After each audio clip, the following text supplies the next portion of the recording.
Kanchan Outlook।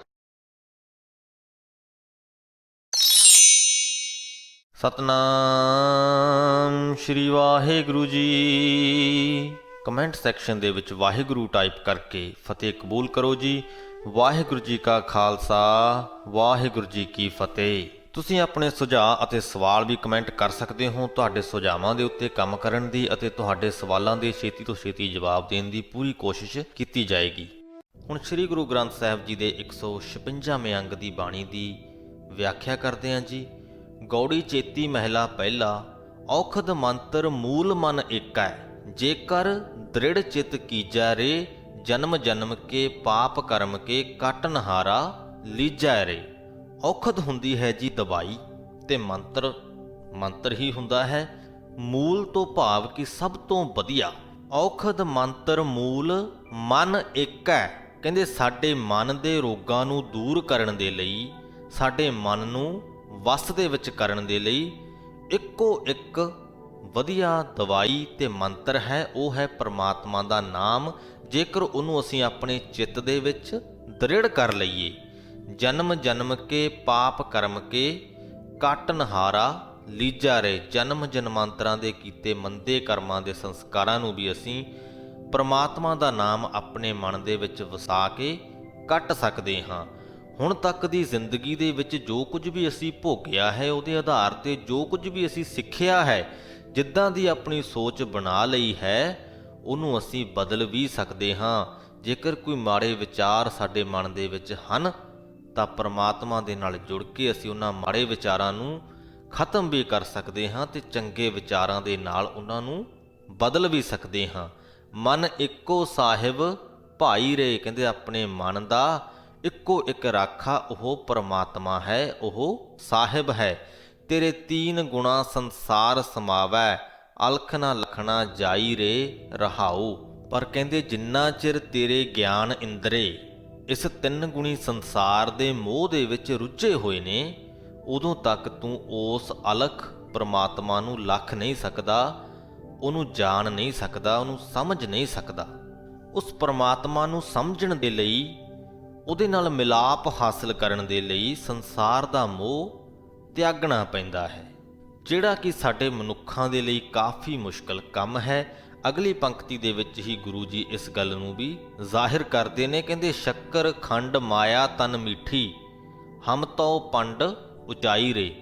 ਕਹਿੰਦੇ ਜੋ ਸੰਸਾਰਕ ਮਾਇਆ ਹੈ, ਸਾਡੇ ਤਨ ਨੂੰ, ਸਾਡੇ ਸਰੀਰ ਨੂੰ ਸ਼ੱਕਰ ਵਾਂਗ ਖੰਡ ਵਾਂਗ ਮਿੱਠੀ ਲੱਗਦੀ ਹੈ, ਤੇ ਇਹਦੀ ਪੰਡ ਅਸੀਂ ਆਪਣੇ ਸਿਰਾਂ ਦੇ ਉੱਪਰ ਚੁੱਕੀ ਰੱਖਦੇ ਹਾਂ।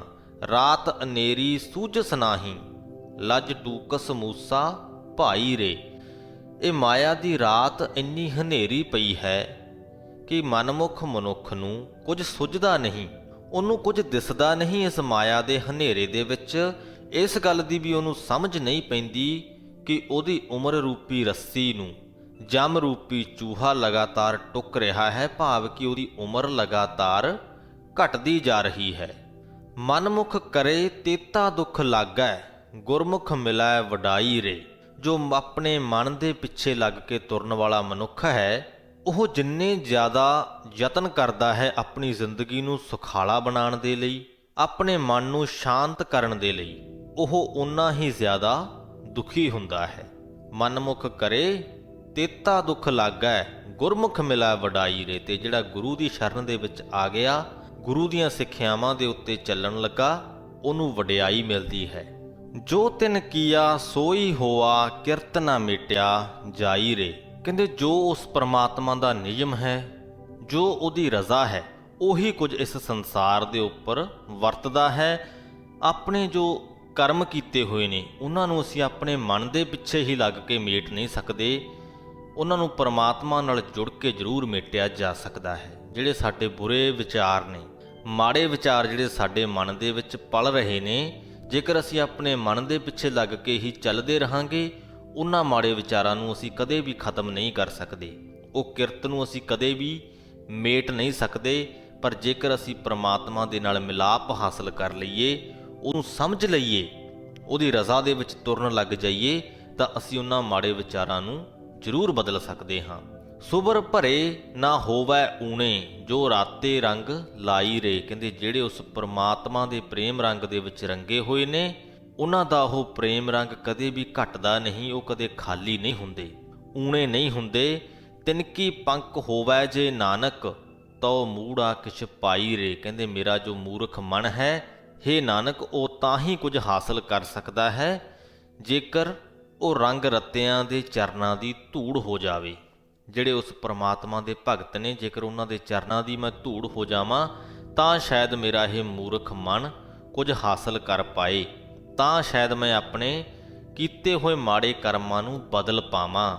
ਜੋ ਮੇਰੀ ਮਾੜੀ ਸੋਚ ਮੈਂ ਹਾਸਲ ਕਰ ਰੱਖੀ ਹੈ, ਤਾਂ ਸ਼ਾਇਦ ਮੈਂ ਉਹਨੂੰ ਬਦਲ ਪਾਵਾਂ। ਗੌੜੀ ਚੇਤੀ ਮਹਿਲਾ ਪਹਿਲਾ। ਕਤ ਕੀ ਮਾਈ ਬਾਪ ਕਤ ਕੇਰਾ ਕਿੱਦੂ ਥਾਵੋ ਹਮ ਆਏ। ਅਗਨੀ ਬਿੰਬ ਜਲ ਭੀਤਰ ਨਿਪਜੇ ਕਾਹੇ ਕੰਮ ਉਪਾਏ। ਇਹਨਾਂ ਦੋ ਪੰਕਤੀਆਂ ਦੇ ਵਿੱਚ ਗੁਰੂ ਜੀ ਨੇ ਕਈ ਸਾਰੇ ਸਵਾਲ ਪੁੱਛੇ ਨੇ। ਕਹਿੰਦੇ ਸਾਡੀ ਮਾਤਾ ਕਦੋਂ ਦੀ ਹੈ, ਸਾਡਾ ਬਾਪ ਕਦੋਂ ਦਾ ਹੈ, ਕਿਹੜੀ ਥਾਂ ਤੋਂ ਅਸੀਂ ਆਏ ਹਾਂ। ਮਨੁੱਖਤਾ ਦੀ ਹੋਂਦ ਬਾਰੇ ਇੱਥੇ ਗੱਲ ਹੋ ਰਹੀ ਹੈ। ਅਗਨੀ ਬਿੰਬ ਜਲ ਭੀਤਰ ਨਿਪਜੇ। ਅਗਨੀ ਬਿੰਬ ਇੱਥੇ ਮਾਤਾ ਦੀ ਕੋਖ ਨੂੰ ਕਿਹਾ ਗਿਆ ਹੈ, ਤੇ ਜਲ ਤੋਂ ਭਾਵ ਹੈ ਪਿਤਾ ਦਾ ਵੀਰਜ। ਕਹਿੰਦੇ ਇਹਨਾਂ ਦੋਨਾਂ ਚੀਜ਼ਾਂ ਦੇ ਸੁਮੇਲ ਦੇ ਨਾਲ ਅਸੀਂ ਨਿਪਜੇ ਹਾਂ, ਅਸੀਂ ਪੈਦਾ ਹੋਏ ਹਾਂ। ਕਾਹੇ ਕੰਮ ਉਪਾਏ, ਪਰ ਕਾਹਦੇ ਲਈ ਅਸੀਂ ਪੈਦਾ ਹੋਏ ਹਾਂ, ਇਸ ਸਵਾਲ ਦਾ ਕੋਈ ਉੱਤਰ ਨਹੀਂ ਹੈ। ਮੇਰੇ ਸਾਹਿਬਾ ਕੌਣ ਜਾਣੈ ਗੁਣ ਤੇਰੇ। ਕਹਿੰਦੇ ਹੇ ਮੇਰੇ ਸਾਹਿਬ, ਮੇਰੇ ਪ੍ਰਮਾਤਮਾ, ਤੇਰੇ ਗੁਣਾਂ ਨੂੰ ਕੋਈ ਜਾਣ ਨਹੀਂ ਸਕਦਾ। ਤੇ ਕਹੇ ਨਾ ਜਾਨੀ ਔਗਣ ਮੇਰੇ ਰਹਾਓ। ਤੇ ਮੇਰੇ ਔਗਣਾਂ ਨੂੰ ਕਿਹਾ ਨਹੀਂ ਜਾ ਸਕਦਾ। ਕਹਿੰਦੇ ਤੇਰੇ ਵਿੱਚ ਗੁਣ ਇੰਨੇ ਨੇ ਤੇ ਮੇਰੇ ਵਿੱਚ ਔਗਣ ਇੰਨੇ ਨੇ। ਕੇਤੇ ਰੁੱਖ ਵਿਰਖ ਹਮ ਚੀਨੇ ਕੇਤੇ ਪਸ਼ੂ ਉਪਾਏ। ਕੇਤੇ ਨਾਗ ਕੁੱਲੀ ਮਹਿ ਆਏ ਕੇਤੇ ਪੰਖ ਉਡਾਏ। ਇਹਨਾਂ ਪੰਕਤੀਆਂ ਦੇ ਵਿੱਚ ਵੱਖ-ਵੱਖ ਜੂਨਾਂ ਦੀ ਗੱਲ ਹੋ ਰਹੀ ਹੈ ਕਿ ਹੋ ਸਕਦਾ ਹੈ ਮਨੁੱਖੀ ਜੂਨ ਦੇ ਵਿੱਚ ਆਉਣ ਤੋਂ ਪਹਿਲਾਂ ਅਸੀਂ ਅਨੇਕਾਂ ਵਾਰੀ ਹੀ ਕਈ ਪ੍ਰਕਾਰ ਦੇ ਰੁੱਖ ਵਿਰਖ ਬਣੇ ਹੋਈਏ, ਕਈ ਪ੍ਰਕਾਰ ਦੇ ਪਸ਼ੂਆਂ ਦੀਆਂ ਜੂਨਾਂ ਅਸੀਂ ਹੰਢਾਈਆਂ ਹੋਣ। ਕੇਤੇ ਨਾਗ ਕੁੱਲੀ ਮਹਿ ਆਏ, ਅਨੇਕਾਂ ਵਾਰ ਅਸੀਂ ਨਾਗ ਦੀ ਕੁੱਲੀ ਦੇ ਵਿੱਚ ਵੀ ਜਨਮੇ ਹੋ ਸਕਦੇ ਹਾਂ। ਤੇ ਕੇਤੇ ਪੰਖ ਉਡਾਏ, ਅਨੇਕਾਂ ਵਾਰ ਅਸੀਂ ਪੰਛੀ ਬਣ ਕੇ ਉੱਡੇ ਵੀ ਹੋ ਸਕਦੇ ਹਾਂ। ਇਹਨਾਂ ਵੱਖ-ਵੱਖ ਜੂਨੀਆਂ ਦੇ ਵਿੱਚ ਅਸੀਂ ਜੀਵਨ ਭੋਗਿਆ ਹੋ ਸਕਦਾ ਹੈ। ਇਹਨਾਂ ਪੰਕਤੀਆਂ ਨੂੰ ਪੜ੍ਹ ਕੇ ਅਸੀਂ ਇੰਨਾ ਹੀ ਮਤਲਬ ਕੱਢ ਸਕਦੇ ਹਾਂ। ਹੁਣ ਇਹਨਾਂ ਦੇ ਪਿੱਛੇ ਕੋਈ ਡੂੰਘਾ ਮੀਨਿੰਗ ਹੈ ਜਾਂ ਨਹੀਂ, ਇਹ ਤੇ ਗੁਰੂ ਜੀ ਹੀ ਦੱਸ ਸਕਦੇ ਸਨ। ਅਸੀਂ ਇਸ ਗੱਲ ਦੇ ਬਾਰੇ ਵਿੱਚ ਟਿੱਪਣੀ ਕਰਨ ਦੇ ਯੋਗ ਨਹੀਂ ਹਾਂ। ਤੇ ਇਹਨਾਂ ਪੰਕਤੀਆਂ ਦੇ ਰਾਹੀਂ ਇੱਕ ਹੀ ਰੂਹ ਦਾ ਵੱਖ-ਵੱਖ ਜੂਨੀਆਂ ਭੋਗਣ ਦੀ ਗੱਲ ਵੀ ਬਕਾਇਦਾ ਕੀਤੀ ਹੋਈ ਹੋ ਸਕਦੀ ਹੈ, ਕਿਉਂਕਿ ਸ੍ਰੀ ਗੁਰੂ ਗ੍ਰੰਥ ਸਾਹਿਬ ਜੀ ਦੇ ਵਿੱਚ ਵੀ ਅਸੀਂ ਬਹੁਤ ਵਾਰ 84 ਲੱਖ ਜੂਨਾਂ ਦਾ ਜ਼ਿਕਰ ਪੜ੍ਹਿਆ ਹੈ। ਹੁਣ ਜੇਕਰ ਇਹਨਾਂ ਪੰਕਤੀਆਂ ਨੂੰ ਅਸੀਂ ਪਹਿਲੀਆਂ 4 ਪੰਕਤੀਆਂ ਦੇ ਨਾਲ ਜੋੜ ਕੇ ਵੇਖੀਏ ਤਾਂ ਇੱਕ ਕਹਾਣੀ ਬਣਦੀ ਹੈ ਕਿ ਕਈ ਤਰ੍ਹਾਂ ਦੇ ਸਵਾਲ ਪੁੱਛੇ ਜਾ ਰਹੇ ਨੇ। ਗੁਰੂ ਜੀ ਨੇ ਕਈ ਤਰ੍ਹਾਂ ਦੇ ਸਵਾਲ ਪੈਦਾ ਕੀਤੇ ਨੇ ਕਿ ਅਸੀਂ ਕਿੱਥੋਂ ਆਏ ਹਾਂ, ਕਿਹੜੀਆਂ-ਕਿਹੜੀਆਂ ਜੂਨਾਂ ਅਸੀਂ ਹੰਢਾ ਕੇ ਆਏ ਹਾਂ, ਕਿਹੜੀ ਸਾਡੀ ਮਾਂ ਹੈ, ਕਿਹੜਾ ਸਾਡਾ ਪਿਓ ਹੈ, ਕਿਸ ਕੰਮ ਦੇ ਲਈ ਅਸੀਂ ਇਸ ਧਰਤੀ ਦੇ ਉੱਤੇ ਆਏ ਹਾਂ। ਇਹ ਸਿਰਫ ਉਹ ਪਰਮਾਤਮਾ ਹੀ ਜਾਣਦਾ ਹੈ। ਅਸੀਂ ਔਗਣਹਾਰੀ ਮਨੁੱਖ ਇਹਨਾਂ ਸਵਾਲਾਂ ਦੇ ਜਵਾਬ ਨਹੀਂ ਦੇ ਸਕਦੇ। ਹੱਟ ਪੱਟਣ ਬਿਜ ਮੰਦਰ ਭੰਨੈ ਕਰ ਚੋਰੀ ਘਰ ਆਵੈ। ਅੱਗੋਂ ਦੇਖੈ ਪਿੱਛੋਂ ਦੇਖੈ ਤੁਝ ਤੇ ਕਹਾਂ ਛਪਾਵੈ। ਇੱਥੇ ਉਹਨਾਂ ਮਨੁੱਖਾਂ ਦੀ ਗੱਲ ਹੋ ਰਹੀ ਹੈ ਜੋ ਕਿਸੇ ਵੀ ਪ੍ਰਕਾਰ ਦੀ ਚੋਰੀ ਕਰਦੇ ਨੇ, ਜੋ ਹੱਟੀਆਂ ਲੁੱਟਦੇ ਨੇ। ਬਿਜ ਮੰਦਰ ਤੋਂ ਭਾਵ ਪੱਕੇ ਘਰ ਭੰਨਦੇ ਨੇ, ਸੰਨ ਲਾਉਂਦੇ ਨੇ, ਚੋਰੀ ਕਰਕੇ ਚੋਰੀ ਦਾ ਮਾਲ ਘਰੇ ਲੈ ਕੇ ਆਉਂਦੇ ਨੇ। ਤੇ ਆਉਂਦੇ ਹੋਏ ਉਹ ਅੱਗਾ ਵੀ ਦੇਖਦੇ ਨੇ, ਪਿੱਛਾ ਵੀ ਦੇਖਦੇ ਨੇ ਕਿ ਕੋਈ ਉਹਨਾਂ ਨੂੰ ਵੇਖ ਤੇ ਨਹੀਂ ਰਿਹਾ। ਪਰ ਗੁਰੂ ਜੀ ਕਹਿੰਦੇ ਕਿ ਤੁਝ ਤੇ ਕਹਾਂ ਛਪਾਵੈ, ਕਿ ਤੂੰ ਤੇ ਉਹਨਾਂ ਦੇ ਅੰਦਰ ਹੀ ਵਸ ਰਿਹਾ ਹੈ, ਤੂੰ ਤੇ ਸ੍ਰਿਸ਼ਟੀ ਦੇ ਕਣ-ਕਣ ਦੇ ਵਿੱਚ ਵਸ ਰਿਹਾ ਹੈ। ਤੇਰੇ ਤੋਂ ਆਪਣੀ ਉਹ ਚੋਰੀ ਕਿਸ ਤਰ੍ਹਾਂ ਛੁਪਾ ਸਕਦੇ ਨੇ। ਹੁਣ ਇੱਥੇ ਸਿਰਫ ਚੋਰੀ ਦੀ ਹੀ ਗੱਲ ਅਸੀਂ ਨਾ ਸਮਝੀਏ।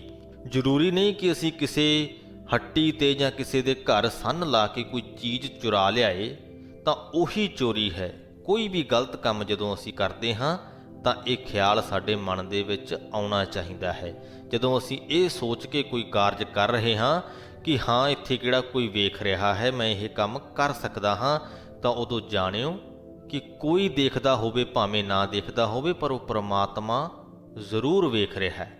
ਤੁਹਾਡੇ ਮਨ ਦੇ ਵਿੱਚ ਇਸ ਖਿਆਲ ਦਾ ਆਉਣਾ ਹੀ ਕਿ ਕੋਈ ਵੇਖਤਾ ਨਹੀਂ ਰਿਹਾ, ਮੈਨੂੰ ਇਹ ਕਾਰਜ ਕਰਦੇ ਨੂੰ ਇਹ ਦਰਸਾਉਂਦਾ ਹੈ ਕਿ ਜੋ ਤੁਸੀਂ ਕਰਨ ਜਾ ਰਹੇ ਹੋ ਉਹ ਗਲਤ ਹੈ। ਤੇ ਗਲਤ ਕਿਉਂ ਹੈ, ਤੁਹਾਨੂੰ ਇਸ ਗੱਲ ਦਾ ਅਹਿਸਾਸ ਕਿਉਂ ਹੁੰਦਾ ਹੈ? ਕਿਉਂਕਿ ਉਹ ਪ੍ਰਮਾਤਮਾ ਤੁਹਾਡੇ ਹੀ ਅੰਦਰ ਵਸਦਾ ਹੈ। ਉਹ ਜਿਹੜੀ ਆਵਾਜ਼ ਤੁਹਾਨੂੰ ਉਸ ਵਕਤ ਦੱਸ ਰਹੀ ਹੁੰਦੀ ਹੈ ਕਿ ਜੋ ਤੂੰ ਕਰ ਰਿਹਾ ਹੈ ਉਹ ਗਲਤ ਹੈ ਤੇ ਤੈਨੂੰ ਦੁਨੀਆ ਤੋਂ ਇਹ ਛੁਪਾਉਣਾ ਚਾਹੀਦਾ ਹੈ, ਉਹ ਆਵਾਜ਼ ਹੀ ਪ੍ਰਮਾਤਮਾ ਹੁੰਦੀ ਹੈ। ਉਦੋਂ ਬਾਅਦ ਦੀ ਜੋ ਗੱਲ ਹੈ ਉਹ ਤੁਹਾਡੇ ਤੇ ਆ ਜਾਂਦੀ ਹੈ ਕਿ ਤੁਸੀਂ ਉਸ ਆਵਾਜ਼ ਨੂੰ ਸੁਣਨਾ ਹੈ, ਸੁਣ ਕੇ ਉਹਦੀ ਗੱਲ ਨੂੰ ਮੰਨਣਾ ਹੈ ਜਾਂ ਨਹੀਂ। ਪਰ ਉਹ ਆਵਾਜ਼ ਤੁਹਾਨੂੰ ਅਗਾਹ ਜ਼ਰੂਰ ਕਰਦੀ ਹੈ ਕਿ ਤੁਸੀਂ ਜੋ ਕਰਨ ਲੱਗੇ ਹੋ ਉਹ ਗਲਤ ਹੈ। ਤਟ ਤੀਰਥ ਹਮ ਨਵਖੰਡ ਦੇਖੇ, ਹੱਟ ਪਟਣ ਬਾਜ਼ਾਰਾ, ਲੈ ਕੇ ਤੱਕੜੀ ਤੋਲਣ ਲਾਗਾ, ਘਟ ਹੀ ਮਹਿ ਵਣਜਾਰਾ। ਤੇ ਫਿਰ ਅਸੀਂ ਕੀ ਕਰਦੇ ਹਾਂ? ਜਦੋਂ ਅਸੀਂ ਕੋਈ ਕੁਕਰਮ ਕਰ ਬੈਠਦੇ ਹਾਂ, ਕੋਈ ਮਾੜਾ ਕੰਮ ਕਰ ਬੈਠਦੇ ਹਾਂ, ਫਿਰ ਅਸੀਂ ਮਾਫੀਆਂ ਮੰਗਦੇ ਹਾਂ ਉਸ ਪ੍ਰਮਾਤਮਾ ਤੋਂ ਕਿ ਸਾਨੂੰ ਸਾਡੇ ਕੀਤੇ ਇਹਨਾਂ ਮਾੜੇ ਕਰਮਾਂ ਦਾ ਪਛਤਾਤਾਪ ਹੋ ਜਾਵੇ, ਸਾਨੂੰ ਇਹਨਾਂ ਮਾੜੇ ਕਰਮਾਂ ਤੋਂ ਮਾਫੀ ਮਿਲ ਜਾਵੇ। ਉਹਦੇ ਲਈ ਅਸੀਂ ਕੀ ਕਰਦੇ ਹਾਂ? ਤਟ ਤੀਰਥ ਹਮ ਨਵਖੰਡ ਦੇਖੇ, ਦੂਰ ਦਰਾਡੇ ਥਾਵਾਂ ਤੇ ਜਾ ਕੇ 9 ਖੰਡਾਂ ਵਾਲੀ ਇਹ ਜੋ ਧਰਤੀ ਹੈ ਉਹਦੇ ਚੱਪੇ ਚੱਪੇ ਤੇ ਵੀ ਜਾਂਦੇ ਹਾਂ, ਤੀਰਥ ਇਸ਼ਨਾਨ ਕਰਕੇ ਆਉਂਦੇ ਹਾਂ ਕਿ ਕਿਤੇ ਜੋ ਸਾਡੇ ਪਾਪ ਨੇ ਉਹ ਧੋਤੇ ਜਾਣ। ਹੱਟ ਪਟਣ ਬਾਜ਼ਾਰਾ, ਹੱਟੀਆਂ ਸ਼ਹਿਰ, ਬਾਜ਼ਾਰ, ਪਟਣ ਤੋਂ ਭਾਵ ਹੈ ਸ਼ਹਿਰ, ਅਸੀਂ ਸਾਰੇ ਗਾਹ ਦਿੰਦੇ ਹਾਂ ਕਿ ਕਿਤੋਂ ਕੋਈ ਐਸੀ ਦਵਾਈ ਮਿਲ ਜਾਵੇ ਜਾਂ ਐਸਾ ਕੋਈ ਪਦਾਰਥ ਮਿਲ ਜਾਵੇ ਜਿਹਦੇ ਨਾਲ ਕਿ ਅਸੀਂ ਆਪਣੇ ਪਾਪ ਧੋ ਸਕੀਏ। ਪਰ ਇਹ ਸਭ ਜੋ ਹੈ ਮਨਮੁਖਤਾ ਵਾਲੀ ਗੱਲ ਹੈ।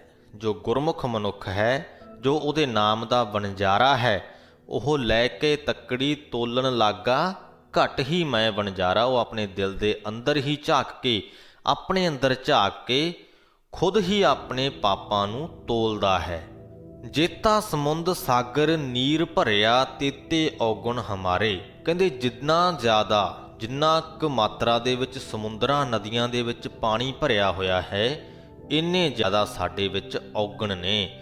ਦਇਆ ਕਰੋ ਕਿਛ ਮਿਹਰ ਉਪਾਵੋ, ਡੁੱਬਦੇ ਪੱਥਰ ਤਾਰੇ। ਕਹਿੰਦੇ ਪ੍ਰਮਾਤਮਾ ਸਾਡੇ ਤੇ ਤੂੰ ਹੀ ਦਇਆ ਕਰ, ਤੂੰ ਹੀ ਕੋਈ ਮਿਹਰ ਦੀ ਨਿਗਾਹ ਸਾਡੇ ਉੱਤੇ ਪਾ, ਸਾਡੇ ਪਾਪਾਂ ਨੂੰ ਧੋ। ਜੇ ਤੂੰ ਚਾਹੇ ਤਾਂ ਤੂੰ ਡੁੱਬਦੇ ਪੱਥਰਾਂ ਨੂੰ ਵੀ ਤਾਰ ਸਕਦਾ ਹੈ। ਜੀੜਾ ਅਗਨੀ ਬਰਾਬਰ ਤਪੈ, ਭੀਤਰ ਵਗੈ ਕਾਤੀ। ਕਾਤੀ ਤੋਂ ਭਾਵ ਹੈ ਛੁਰੀ। ਕਹਿੰਦੇ ਮੇਰਾ ਜੋ ਜੀੜਾ ਹੈ, ਮੇਰੀ ਜੋ ਆਤਮਾ ਹੈ, ਉਹ ਅੱਗ ਵਾਂਗ ਤਪ ਰਹੀ ਹੈ ਤੇ ਮੇਰੇ ਅੰਦਰ ਤ੍ਰਿਸ਼ਨਾਵਾਂ ਦੀ ਛੁਰੀ ਚੱਲ ਰਹੀ ਹੈ। ਪ੍ਰਣਵਤ ਨਾਨਕ ਹੁਕਮ ਪਛਾਣੈ, ਸੁਖ ਹੋਵੈ ਦਿਨ ਰਾਤੀ।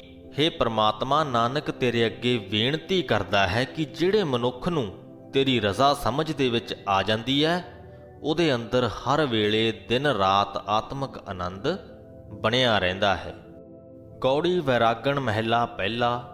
ਰੈਣ ਗਵਾਈ ਸੋਏ ਕੈ, ਦਿਵਸ ਗਵਾਇਆ ਖਾਏ। ਹੀਰੇ ਜੈਸਾ ਜਨਮ ਹੈ, ਕੌਡੀ ਬਦਲੇ ਜਾਏ। ਸਿੰਪਲ ਜਿਹੇ ਅਰਥ ਨੇ। ਗੁਰੂ ਜੀ ਕਹਿੰਦੇ ਕਿ ਤੂੰ ਆਪਣੀ ਰਾਤ ਸੌਂ ਕੇ ਗੁਜ਼ਾਰ ਰਿਹਾ ਹੈ, ਆਪਣਾ ਦਿਨ ਖਾ ਕੇ ਗੁਜ਼ਾਰ ਰਿਹਾ ਹੈ। ਇਸ ਤਰ੍ਹਾਂ ਕਰਕੇ ਤੂੰ ਇਸ ਸਾਰੇ ਸਮੇਂ ਦੇ ਦੌਰਾਨ ਉਸ ਪ੍ਰਮਾਤਮਾ ਲਈ ਕੋਈ ਟਾਈਮ ਨਹੀਂ ਰੱਖਿਆ। ਤੂੰ ਆਪਣੇ ਜੀਵਨ ਦੇ ਵਿੱਚ ਇੰਨਾ ਵਿਅਸਤ ਹੈ ਕਿ ਉਸ ਪ੍ਰਮਾਤਮਾ ਦਾ ਤੈਨੂੰ ਚੇਤਾ ਵੀ ਨਹੀਂ ਆਉਂਦਾ। ਇੱਦਾਂ ਕਰਕੇ ਤੂੰ ਤੇਰਾ ਹੀਰੇ ਵਰਗਾ ਜੋ ਜਨਮ ਹੈ ਉਹਨੂੰ ਕੌਡੀਆਂ ਦੇ ਭਾਅ ਗਵਾ ਰਿਹਾ ਹੈ। ਨਾਮ ਨਾ ਜਾਣਿਆ ਰਾਮ ਕਾ, ਮੂੜੇ ਫਿਰ ਪਾਛੈ ਪਛਤਾਹੇ ਰੇ ਰਹਾਓ। ਕਹਿੰਦੇ ਤੂੰ ਉਸ ਪ੍ਰਮਾਤਮਾ ਦਾ ਨਾਮ ਨਹੀਂ ਜਾਣਦਾ, ਉਹਦੇ ਨਾਲ ਸਾਂਝ ਨਹੀਂ ਪਾਉਂਦਾ ਤੇ ਅੰਤ ਨੂੰ ਫਿਰ ਮੂਰਖਾਂ ਵਾਂਗ ਪਛਤਾਉਂਦਾ ਹੈ। ਜਦੋਂ ਸਮਾਂ ਲੰਘ ਜਾਂਦਾ ਹੈ ਉਦੋਂ ਤੈਨੂੰ ਫਿਰ ਉਸ ਪ੍ਰਮਾਤਮਾ ਦੀ ਯਾਦ ਆਉਂਦੀ ਹੈ, ਪਰ ਉਦੋਂ ਕੁਝ ਨਹੀਂ ਹੋ ਸਕਦਾ। ਉਦੋਂ ਤੇਰੇ ਪੱਲੇ ਸਿਰਫ ਪਛਤਾਵਾ ਹੀ ਬਚਦਾ ਹੈ। ਅਨਤਾ ਧਨ ਧਰਨੀ ਧਰੇ, ਅੰਤ ਨਾ ਚਾਹਿਆ ਜਾਏ। ਕਹਿੰਦੇ ਜਿਹੜੇ ਮਨੁੱਖ ਦੇ ਮਨ ਦੇ ਵਿੱਚ ਧਨ ਦੀ ਲਾਲਸਾ ਵਸਾਈ ਹੋਈ ਹੈ, ਬੇਅੰਤ ਧਨ ਇਕੱਠਾ ਕਰਨ ਦੀ ਲਾਲਸਾ ਜੇ ਤੇਰੇ ਅੰਦਰ ਵਸੀ ਹੋਈ ਹੈ, ਤਾਂ ਅੰਤ ਨਾ ਚਾਹਿਆ ਜਾਏ, ਤਾਂ ਤੂੰ ਬੇਅੰਤ ਪ੍ਰਭੂ ਨੂੰ ਪਿਆਰ ਨਹੀਂ ਕਰ ਸਕਦਾ। ਦੋਨਾਂ ਚੋਂ ਇੱਕ ਨੂੰ ਹੀ ਕਰ ਸਕਦਾ ਹੈ। ਜਾਂ ਬੇਅੰਤ ਧਨ ਪ੍ਰਾਪਤੀ ਨੂੰ ਪਿਆਰ ਕਰ ਲੈ ਤੇ ਜਾਂ ਫਿਰ ਬੇਅੰਤ ਪਰਮਾਤਮਾ ਨੂੰ ਪਿਆਰ ਕਰ ਲੈ। ਅੰਤ ਕੋ ਚਾਹਨ ਜੋ ਗਏ ਸੇ ਆਏ ਅਨੰਤ ਗਵਾਏ। ਜਿਹੜੇ ਮਨੁੱਖ ਬੇਅੰਤ ਧਨ ਇਕੱਠਾ ਕਰਨ ਦੇ ਲਈ ਚੱਲਦੇ ਹਨ, ਜਾਂਦੇ ਹਨ, ਉਹ ਉਸ ਬੇਅੰਤ ਪਰਮਾਤਮਾ ਨੂੰ ਗਵਾ ਕੇ ਵਾਪਸ ਆਉਂਦੇ ਹਨ। ਯਾਨੀ ਕਿ ਉਹ ਧਨ ਤੇ ਇਕੱਠਾ ਕਰ ਲੈਂਦੇ ਨੇ ਪਰ ਪਰਮਾਤਮਾ ਨੂੰ ਗਵਾ ਲੈਂਦੇ ਨੇ। ਹੁਣ ਇਹਦਾ ਨੁਕਸਾਨ ਕੀ ਹੈ? ਜਦੋਂ ਤੁਸੀਂ ਪਰਮਾਤਮਾ ਨੂੰ ਗਵਾ ਲਿਆ, ਉਹਦੇ ਨਾਲ ਸਾਂਝ ਨਹੀਂ ਪਾਈ, ਤਾਂ ਤੁਹਾਡਾ ਧਨ ਇਕੱਠਾ ਕੀਤਾ ਵੀ ਤੁਹਾਡੇ ਮਨ ਨੂੰ ਸ਼ਾਂਤ ਨਹੀਂ ਕਰ ਸਕਦਾ। ਦੂਜੇ ਪਾਸੇ ਬੇਸ਼ੱਕ ਤੁਸੀਂ ਗਰੀਬ ਹੋਵੋ, ਜ਼ਿਆਦਾ ਧਨ ਪਦਾਰਥ ਤੁਹਾਡੇ ਕੋਲ ਨਾ ਵੀ ਹੋਵੇ, ਉਸ ਪਰਮਾਤਮਾ ਨੂੰ ਆਪਣੇ ਮਨ ਦੇ ਵਿੱਚ ਵਸਾਇਆ ਹੋਇਆ ਹੋਵੇ, ਉਹਦੇ ਨਾਲ ਸਾਂਝ ਕਾਇਮ ਕੀਤੀ ਹੋਵੇ, ਉਹਨੂੰ ਮੰਨਿਆ ਹੋਇਆ ਹੋਵੇ, ਤਾਂ ਤੁਸੀਂ ਆਪਣੇ ਮਨ ਨੂੰ ਬਹੁਤ ਜ਼ਿਆਦਾ ਸਥਿਰ ਤੇ ਸ਼ਾਂਤ ਰੱਖ ਪਾਓਗੇ। ਆਪਨ ਲੀਆ ਜੇ ਮਿਲੈ ਤਾਂ ਸਭ ਕੋ ਭਾਗਠ ਹੋਏ। ਪਰ ਕਹਿੰਦੇ ਕੋਈ ਇਹ ਨਹੀਂ ਹੈ ਕਿ ਤੁਸੀਂ ਪਰਮਾਤਮਾ ਦਾ ਨਾਮ ਹਾਸਲ ਕਰਨਾ, ਇਹ ਗੱਲ ਤੁਸੀਂ ਸੋਚ ਲਈ ਤੇ ਉਹ ਨਾਮ ਤੁਹਾਨੂੰ ਮਿਲ ਜਾਏਗਾ। ਕਹਿੰਦੇ ਜੇ ਸਿਰਫ ਸੋਚਣ ਨਾਲ, ਇੱਛਾ ਕਰਨ ਦੇ ਨਾਲ ਹੀ ਉਸ ਪਰਮਾਤਮਾ ਦਾ ਨਾਮ ਮਿਲਦਾ ਹੁੰਦਾ, ਆਪਨ ਲੀਆ ਜੇ ਮਿਲੈ ਤਾਂ ਸਭ ਕੋ ਭਾਗਠ ਹੋਏ, ਤਾਂ ਸਾਰੇ ਹੀ ਉਸ ਪਰਮਾਤਮਾ ਦੇ ਨਾਮ ਖਜ਼ਾਨੇ ਦੇ ਮਾਲਕ ਬਣ ਜਾਂਦੇ, ਸਾਰੇ ਹੀ ਉਸ ਪਰਮਾਤਮਾ ਦੇ ਨਾਮ ਧਨ ਦੇ ਨਾਲ ਧਨਾੜ ਬਣ ਜਾਂਦੇ। ਕਰਮਾਂ ਉੱਪਰ ਨਿਬੜੈ ਜੇ ਲੋਚੈ ਸਭ ਕੋਏ।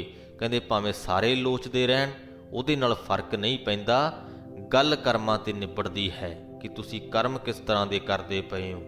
ਕੀ ਤੁਸੀਂ ਚੰਗੇ ਕਰਮ ਕਰਦੇ ਪਏ ਹੋ ਜਿਹੜੇ ਤੁਹਾਨੂੰ ਉਸ ਪਰਮਾਤਮਾ ਦੇ ਨੇੜੇ ਲੈ ਕੇ ਜਾਂਦੇ ਨੇ, ਜਾਂ ਤੁਸੀਂ ਮਨਮੁਖਤਾ ਵਾਲੇ ਕੰਮ ਕਰਦੇ ਪਏ ਹੋ ਜਿਹੜੇ ਤੁਹਾਨੂੰ ਸੰਸਾਰਕ ਮਾਇਆ ਦੇ ਨੇੜੇ ਲੈ ਕੇ ਜਾਂਦੇ ਨੇ। ਇਸ ਗੱਲ ਤੇ ਨਿਰਭਰ ਕਰਦਾ ਕਿ ਤੁਸੀਂ ਉਸ ਪਰਮਾਤਮਾ ਦਾ ਨਾਮ ਹਾਸਲ ਕਰ ਪਾਉਂਦੇ ਹੋ ਜਾਂ ਨਹੀਂ। ਨਾਨਕ ਕਰਨਾ ਜਿਨ ਕੀਆ ਸੋਈ ਸਾਰ ਕਰੇ। ਕਹਿੰਦੇ ਜਿਸ ਪਰਮਾਤਮਾ ਨੇ ਇਸ ਸ੍ਰਿਸ਼ਟੀ ਨੂੰ ਰਚਿਆ ਹੈ, ਉਹੀ ਇਹਦੀ ਸਾਰ ਵੀ ਲੈਂਦਾ ਹੈ। ਹੁਕਮ ਨਾ ਜਾਪੀ ਖਸਮ ਕਾ ਕਿਸੈ ਵਡਾਈ ਦੇ।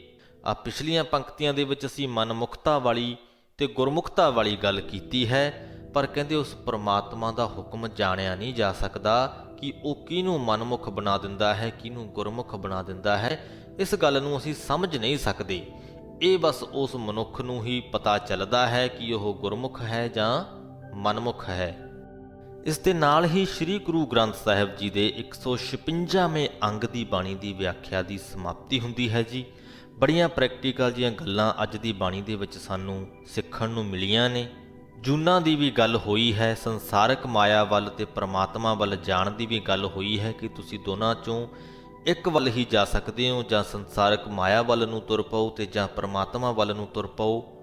ਮਾੜੇ ਕਰਮਾਂ ਦੀ ਵੀ ਗੱਲ ਹੋਈ ਹੈ, ਚੋਰੀਆਂ ਦੀ ਵੀ ਗੱਲ ਹੋਈ ਹੈ ਕਿ ਕਿਸ ਤਰ੍ਹਾਂ ਅਸੀਂ ਸੰਸਾਰਕ ਜੀਵਾਂ ਤੋਂ ਆਪਣੇ ਪਾਪ ਛੁਪਾ ਸਕਦੇ ਹਾਂ, ਪਰ ਉਸ ਪਰਮਾਤਮਾ ਤੋਂ ਨਹੀਂ ਛੁਪਾ ਸਕਦੇ। ਉਹ ਹਮੇਸ਼ਾ ਸਾਡੇ ਅੰਗ ਸੰਗ ਹੁੰਦਾ ਹੈ, ਸਾਡੇ ਅੰਦਰ ਹੀ ਵਸਦਾ ਹੈ, ਉਹਦੇ ਤੋਂ ਕੁਝ ਵੀ ਛੁਪਾਉਣਾ ਨਾਮੁਮਕਿਨ ਹੈ। ਉਮੀਦ ਕਰਦੇ ਹਾਂ ਇਹਨਾਂ ਗੱਲਾਂ ਦੀ ਤੁਹਾਨੂੰ ਸਮਝ ਜ਼ਰੂਰ ਆਈ ਹੋਏਗੀ ਤੇ ਆਪਣੀ ਜ਼ਿੰਦਗੀ ਨੂੰ ਬਸਰ ਕਰਨ ਦੇ ਵਿੱਚ ਇਹਨਾਂ ਗੱਲਾਂ ਦਾ ਤੁਸੀਂ ਧਿਆਨ ਵੀ ਜ਼ਰੂਰ ਰੱਖੋਗੇ। ਇੱਥੇ ਹੀ ਫਤਿਹ ਕਬੂਲ ਕਰੋ ਜੀ। ਵਾਹਿਗੁਰੂ ਜੀ ਕਾ ਖਾਲਸਾ, ਵਾਹਿਗੁਰੂ ਜੀ ਕੀ ਫਤਿਹ।